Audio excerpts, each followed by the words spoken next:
మనోహరి పాప గురించి అడుగు. బాగి పాప ఎక్కడా? ఏ పాప? అదే నీకు అమర్కి పుట్టిన పాప.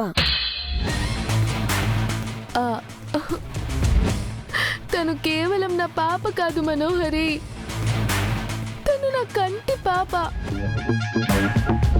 నా ఇంటి వెలుగు, నా ఒంట్లో ప్రాణం, మళ్ళీ పుట్టిన మా అక్క.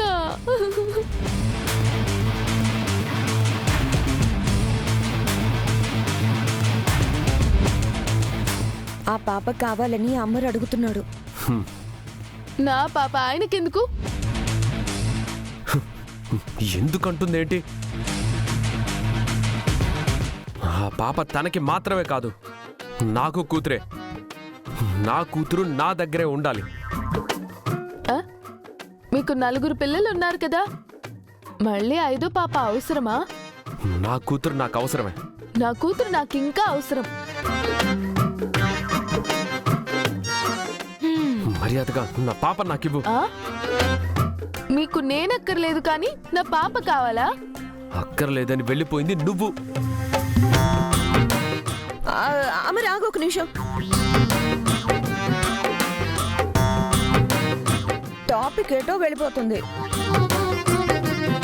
విషయం ఎటో పోవటం లేదు మనోహరి. వాళ్ళకు అనుకూలంగా ఎటు పడితే అటు తిప్పుకుంటున్నారు. అది నీకు అర్థం కావటం లేదు. నాకు పాప ఖచ్చితంగా కావాలని చెప్పు మనోహరి. పాప లేకపోతే నేను ఉండలేను, బ్రతకలేను, నా వల్ల కాదు.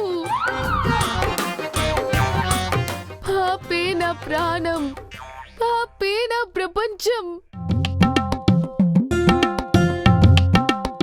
పాపే నా... ఆపుతావా మనోహరి? నువ్వు చెప్పు దానికి.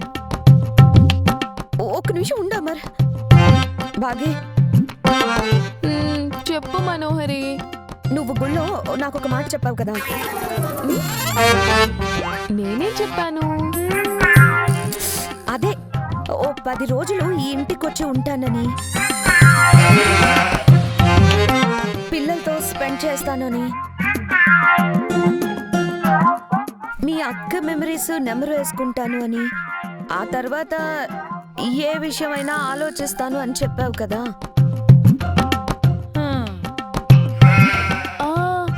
అవునవును, నేను మర్చిపోయాను అన్నాను. అయితే రేపు ఇక్కడికి వచ్చేసే.